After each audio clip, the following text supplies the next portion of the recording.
a TV interview before? Have I ever done what? A TV interview before? Don't think so. I don't think so. No? No, I have, yeah. So my first piece of advice is never look at the camera, just look at me.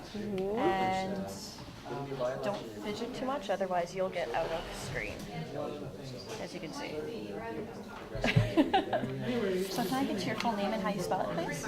Taeyon Kim, Taeyon Kim. And what do you do for a living?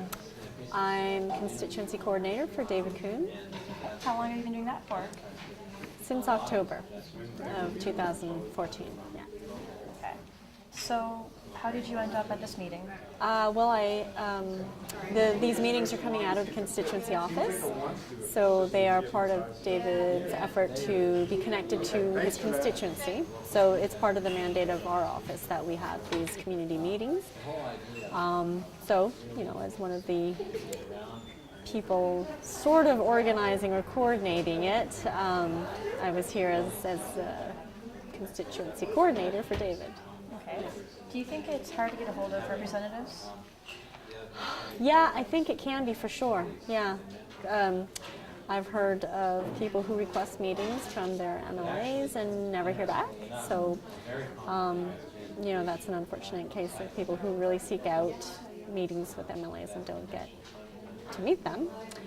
I don't think maybe they're as out and about in the community as they could be, although I'm speaking from the point of view of someone who lives in Fredericton. So it could be the case that in the smaller rural areas, they are more accessible. I don't know.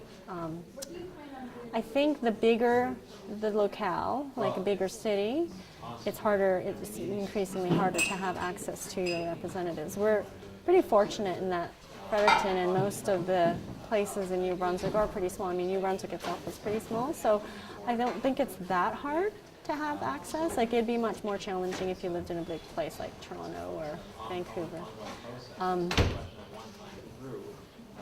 I come from a big city, so I never had access.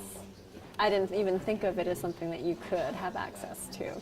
But I think here it's a little bit different at the city level, and I think at the city level they're quite accessible. It's a little bit more challenging at the provincial level. Okay. Do you think people still have this opinion where they need to write a letter into someone to make change happen, but then no one ever sees their letters? Yeah, perhaps. I think that there is a sense among people, among citizenry, that their efforts are pretty limited, like that what they do can have limited impact or results, and you have to work pretty darn hard to make change happen, and you have to do it collectively. You have to organize for a long time, and then maybe you can have an impact.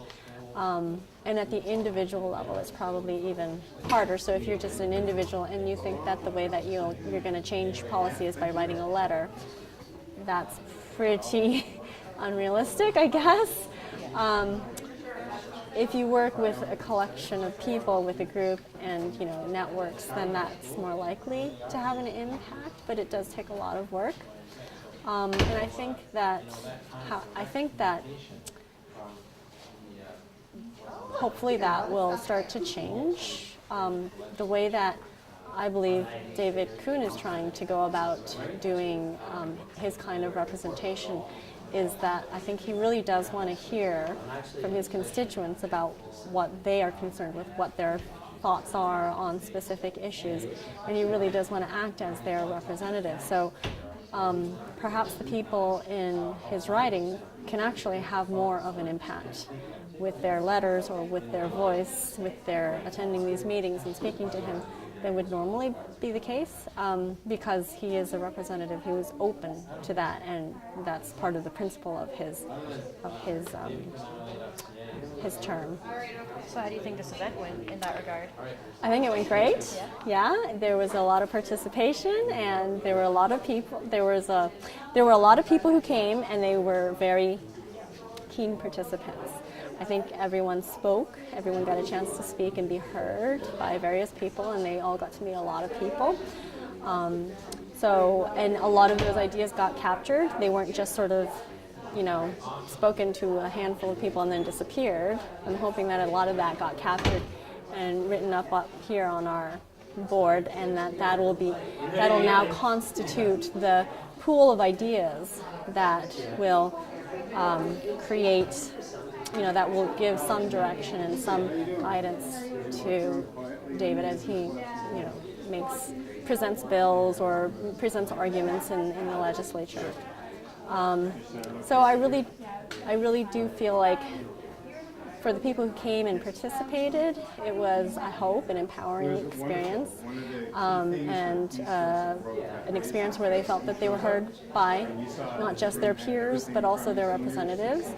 And on the flip side of that, for David and for the city councillor, Kate Rogers, I think it was a gratifying experience for them because they got to hear what they're always trying to hear, which is what the people are thinking. And that can be challenging to bridge that and to get that voice heard by them. That's fantastic. Thank you.